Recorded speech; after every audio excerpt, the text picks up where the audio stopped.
Hello friends, talkative English with Varnika channel में आप सभी का स्वागत है। आज की इस वीडियो में हम सीखने वाले हैं व्हेन का यूज़ और व्हाइल का यूज़। ठीक है, व्हेन का यूज़ कब किया जाता है और व्हाइल का यूज़ कब किया जाता है। वैसे बेसिकली दोनों का मीनिंग एक ही होता है, जब होता है। ठीक है, व्हेन का मतलब भी जब होता है और व्हाइल का मतलब भी जब होता है। लेकिन जब हम सेंटेंसेस बना रहे होते हैं तो जब वर्ड आता है, ठीक है, सेंटेंस में जब शब्द आता है तो हम कंफ्यूज हो जाते हैं कि जब के लिए हम सेंटेंस बनाने में किस वर्ड का यूज़ करें, हम व्हेन का यूज़ करें या व्हाइल का यूज़ करें।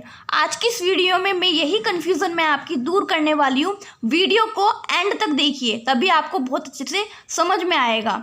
ठीक है, चलिए देख लेते हैं पहले व्हेन का यूज़ कब किया जाता है। ठीक है, व्हेन का मतलब होता है जब। वैसे व्हेन का मीनिंग दो होते हैं, कब भी होता है व्हेन का मतलब और जब भी होता है। ठीक है, जब हम इंट्रोगेटिव सेंटेंस बना रहे होते हैं, क्वेश्चंस पूछ रहे होते हैं किसी से, तो तब हम व्हेन का यूज़ करते हैं। जैसे कि तुम कब आओगे, when will you come, when will you come. या फिर तुम पढ़ाई कब करते हो, वह पढ़ाई कब करता है, when does he study, when does he study. जो व्हेन का यूज़ इस तरह से कब के अर्थ में करते हैं हम, जब हम क्वेश्चंस पूछ रहे होते हैं इंट्रोगेटिव सेंटेंस में, व्हेन कब के अर्थ में व्हेन का यूज़ किया जाता है। लेकिन यहाँ पर इस वीडियो में हम जो पढ़ रहे हैं वो जब के अर्थ में पढ़ रहे हैं। ठीक है, एज ए कंजंक्शन व्हेन का यूज़ कब किया जाता है। ठीक है, व्हेन का मीनिंग जो है तब जब हो जाता है, जब इसे हम एज ए कंजंक्शन के रूप में मतलब हम सेंटेंस में प्रयोग करते हैं। ठीक है, चलिए देख लेते हैं व्हेन का यूज़। व्हेन का मतलब होता है जब। ठीक है, व्हेन का यूज़ मतलब होता है जब। ठीक है, जब किसी काम को करने के बाद हम कोई दूसरा काम करते हैं तब जब का व्हेन का यूज़ किया जाता है। ठीक है, जब किसी काम को करने के बाद कोई दूसरा काम किया जाता है तब जब के अर्थ में व्हेन का यूज़ होता है। ठीक है, अब एग्जाम्पल के थ्रू हम समझ लेते हैं इसे। जैसे कि ये सेंटेंस पढ़िए आप, जब वह जंगल गया उसने शेर देखा, जब वह जंगल गया उसने शेर देखा।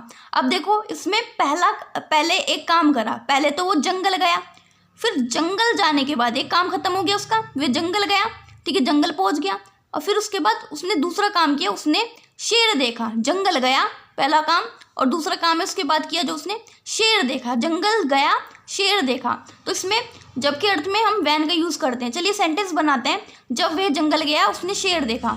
अब सेंटेंस को चाहे आप ये वाला सेंटेंस पहले बना लीजिए या फिर ये वाला सेंटेंस आप पहले बना लीजिए, तो दोनों तरीके से आप सेंटेंस को बना सकते हैं। तो देखो ये सेंटेंस है, उसने शेर देखा, तो ये पास्ट इंडेफिनेट टेंस है। मैंने आपको टेंस बनाने सिखाए हुए हैं कि कैसे टेंस बनाते हैं, तो इसे इंग्लिश में ट्रांसलेट कर लेंगे। उसने शेर देखा, ही शॉ ए लायन। ठीक है, ही शॉ ए लायन लिख लिया।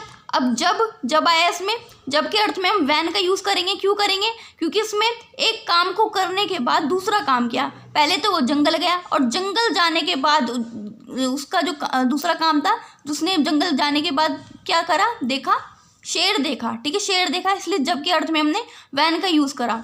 और वह जंगल गया, इसे इंग्लिश में ट्रांसलेट कर लेंगे, पास्ट इंडेफिनिट टेंस है, इजीली ट्रांसलेट हो जाएगा। He went to forest, he went to forest.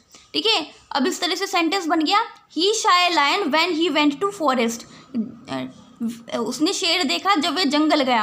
अब देखो इस सेंटेंस को आप एक और तरीके से बना सकते हैं। बात एक ही है, चाहे आप शुरुआत में ये वाला सेंटेंस ट्रांसलेट करके लिख दीजिए, जबकि अर्थ में व्हेन का यूज़ होगा। ठीक है, वह जंगल गया, ही वेंट टू फॉरेस्ट, और उसने शेर देखा, ही शॉ ए लायन, कोमा लगा के ही शॉ ए लायन लिख दिया हमने। अब देखो when he went to forest he saw a lion, जब वह जंगल गया उसने शेर देखा। आप सेंटेंस दोनों तरीके से बना सकते हैं, कोई दिक्कत नहीं है। ठीक है, मीनिंग सेम है। ठीक है, मीनिंग सेम है। चाहे तो आप ये वाला सेंटेंस पहले ट्रांसलेट कर लीजिए, उसके बाद ये वाला सेंटेंस लिखिए, या फिर चाहे आप ये वाला सेंटेंस पहले लिख लीजिए, उसके बाद ये वाला सेंटेंस लिखिए। ठीक है, इस तरह से जो है व्हेन का यूज़ किया जाता है जब के अर्थ में। अब दूसरा सेंटेंस देखो, जब तुम फ्री हो जाओ तो मेरे से मिलना। ठीक है, होता नहीं कोई किसी बिजी पर्सन के पास हम जाते हैं तो हम बोलते हैं कि जब तुम फ्री हो जाओ, सारा काम कंप्लीट कर लो अपना, और जब तुम्हें टाइम मिले तो मेरे से मिल लेना। ठीक है, मेरे से मिलना, ऐसे बोलते नहीं हम। तो ये सेंटेंस हम ट्रांसलेट करते हैं, जब तुम फ्री हो जाओ तो मेरे से मिलना। ठीक है, अगर हम कृपया वर्ड होता तो प्लीज़ लिख लेते, कृपया वर्ड लगा भी दो कोई बात नहीं, सेंटेंस में कृपया वर्ड लगा रहे हैं, किसी से रिक्वेस्ट कर रहे हैं। ठीक है, तो प्लीज़ का यूज़ कर ले तो अच्छा है। ठीक है, इंग्लिश में बोलचाल में हम यूज़ करते हैं ऐसे सेंटेंसेस। तो इसमें लिखा है तो मेरे से मिल लेना, कृपया लगा दो, please come to meet me. ठीक है, मुझसे मिल लेना, please come to meet me. अब इसमें आया जब के अर्थ में हम वैन का यूज़ करेंगे। वैन का यूज़ करेंगे क्योंकि इसमें दो काम हो रहे हैं। पहला काम तो ये है कि फ्री होना, ठीक है, सारे काम निपटा करके फ्री होना। दूसरा काम है मिलना, ठीक है। इसमें पहला काम तो ये है, ठीक है, एक काम करेंगे, पहले तो फ्री होंगे सारा काम निपटा के, तभी तो मिलेंगे। यानी कि एक काम को पूरा करने के बाद फिर हम कोई दूसरा काम करेंगे, इसलिए जब के अर्थ में हम वैन का यूज़ करेंगे। हमने वैन लिख लिया। अब इसमें आया तुम फ्री हो जाओ, ठीक है, तो सेंटेंस क्या बनेगा, you will be free, you will be free, ठीक है। तो सेंटेंस क्या बना, please come to meet me when you will be free, जब तुम फ्री हो जाओ तो मेरे से मिलना है। इस तरह से वैन का यूज़ तब किया जाता है जब हम किसी काम को पूरा करने के बाद कोई दूसरा काम करते हैं, ठीक है। इस तरह से जब के अर्थ में वैन का यूज़ किया जाता है। अब देख लेते हैं वाइल का यूज़ जब के अर्थ में कैसे किया जाता है। देखो वाइल जो होता है, इसके लिए मैं अलग से वीडियो भी बनाऊंगी, ठीक है। वाइल के दो मीनिंग होते हैं। वाइल का मतलब जब भी होता है और वाइल का मतलब जबकि भी होता है। वैसे वाइल के बहुत सारे मीनिंग होते हैं, ठीक है, इसके लिए अलग से वीडियो बनाऊंगी, ठीक है। अब हम बस इस वीडियो में आपको यही समझाऊंगी मैं कि जब के अर्थ में वाइल का यूज़ कैसे किया जाता है। जब सेंटेंस पढ़ के आपको ऐसा लगे कि उस सेंटेंस में दो काम एक साथ हो रहे हैं, दो काम एक साथ हो रहे हैं, तब जब के अर्थ में हम वाइल का यूज़ करते हैं। अब देखो ये सेंटेंस पहला देखो, वे खेल रहा था जब तुम अखबार पढ़ रहे थे, ठीक है, वे खेल रहा था जब तुम अखबार पढ़ रहे थे। अब ये सेंटेंस क्या पढ़ के आपको कैसा लग रहा है, ठीक है, क्या आपके दिमाग में क्या सेंस आ रहा है, ठीक है। यानी कि सेंटेंस में दो काम जो है एक साथ हो रहे हैं, ठीक है, दो काम जो है एक साथ हो रहे हैं। पहला काम तो ये है कि वे खेल रहा था, ठीक है, वे खेल रहा था, यानी कि इसमें पहला काम ये है खेलना, ठीक है। दूसरा काम है अखबार पढ़ना, यानी कि दोनों काम एक साथ हो रहे हैं, ठीक है। खेल भी यानी कि खेल खेला जा रहा है और अखबार भी पढ़ा जा रहा है, दोनों काम एक साथ हो रहे हैं। तो सेंटेंस में क्या होगा, जब के अर्थ में वाइल का यूज़ होगा, ठीक है। अब देख लेते हैं सेंटेंस कैसे बनाएगा।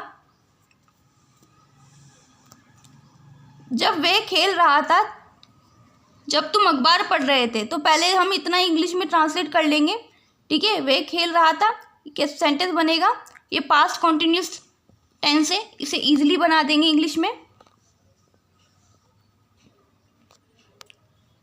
तो सेंटेंस क्या बनेगा, वे खेल रहा था, ही वॉज प्लेइंग, ठीक है, ही वॉज प्लेइंग। अब जब के अर्थ में हम वाइल का यूज़ करेंगे।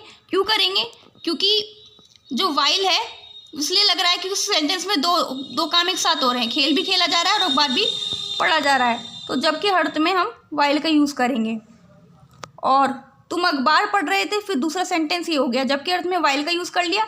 तुम अखबार पढ़ रहे थे, ये भी पास्ट कॉन्टिन्यूस टेंस है, इसे भी ट्रांसलेट कर देंगे। तुम अखबार पढ़ रहे थे, इसकी इंग्लिश होगी you were reading newspaper, you were reading a newspaper, a भी लगा देना, इसमें ए आएगा बीच में, ठीक है, you were reading a newspaper, ठीक है। जब तो सेंटेंस क्या बना, ठीक है, वे खेल रहा था जब तुम अखबार पढ़ रहे थे, he was playing while you were reading a newspaper, ठीक है। इस तरह से हम बनाएंगे। दूसरा सेंटेंस देखो, कुत्ता भौंक रहा था जब मैं फ़ोन पर बात कर रहा था। अब इस सेंटेंस को पढ़िए, कुत्ता भौंक रहा था जब मैं फ़ोन पे बात कर रहा था। इस सेंटेंस में भी दो काम एक साथ हो रहे हैं, ठीक है। पहला काम ये हो रहा है कुत्ता भौंक रहा है, ठीक है, कुत्ता भौंक रहा है। दूसरा फ़ोन पर भी बात की जा रही है, ठीक है, दोनों काम एक साथ हो रहे हैं, कुत्ता भौंक रहा है और फ़ोन पे भी बात एक साथ की जा रही है, ठीक है, दोनों काम जो है एक साथ हो रहे हैं, ठीक है। तो इसे इंग्लिश में कैसे बनाएंगे, कुत्ता भौंक रहा था, तो इसकी इंग्लिश होगी the dog was barking, the dog was barking. अब जब के अर्थ में हम क्या लिखेंगे, क्या लगाएंगे, वाइल लगाएंगे, वाइल का यूज़ करेंगे। क्यों, क्योंकि दो काम एक साथ हो रहे हैं, ठीक है, वाइल का यूज़ कर लिया हमने। अब इसमें है मैं फ़ोन पर बात कर रहा था, तो इसकी इंग्लिश होगी I was talking on phone, I was talking on phone, ठीक है। सेंटेंस क्या बना, the dog was barking while I was talking on phone, ठीक है। इस तरह से वाइल के अर्थ में जब का यूज़ करते हैं जब दो काम एक साथ हो रहे हों, ठीक है। इस तरह से डिफरेंस है थोड़ा सा। जब हम किसी काम को करने के बाद कोई दूसरा काम करते हैं, तब जब के अर्थ में वैन का यूज़ किया जाता है। लेकिन जब सेंटेंस पढ़ के हमें ऐसा लगता है, जब सेंटेंस में दो काम एक साथ हो रहे हों, तब हम वाइल का यूज़ करते हैं जब के अर्थ में, ठीक है। समझ में आया आपको, छोटा सा डिफरेंस था। जब हम किसी काम को करने के बाद कोई दूसरा काम करते हैं, तब वैन का यूज़ किया जाता है और जब हम दो काम एक साथ कर रहे होते हैं, ठीक है, जब किसी सेंटेंस में दो काम एक साथ हो रहे होते हैं तब वाइल का यूज़ किया जाता है जब के अर्थ में, ठीक है। If you like this video please subscribe my channel, ठीक है। ऐसी यूजफुल वीडियोज़ मैं आप सभी के लिए लाती रहूँगी। तब तक के लिए बाय बाय।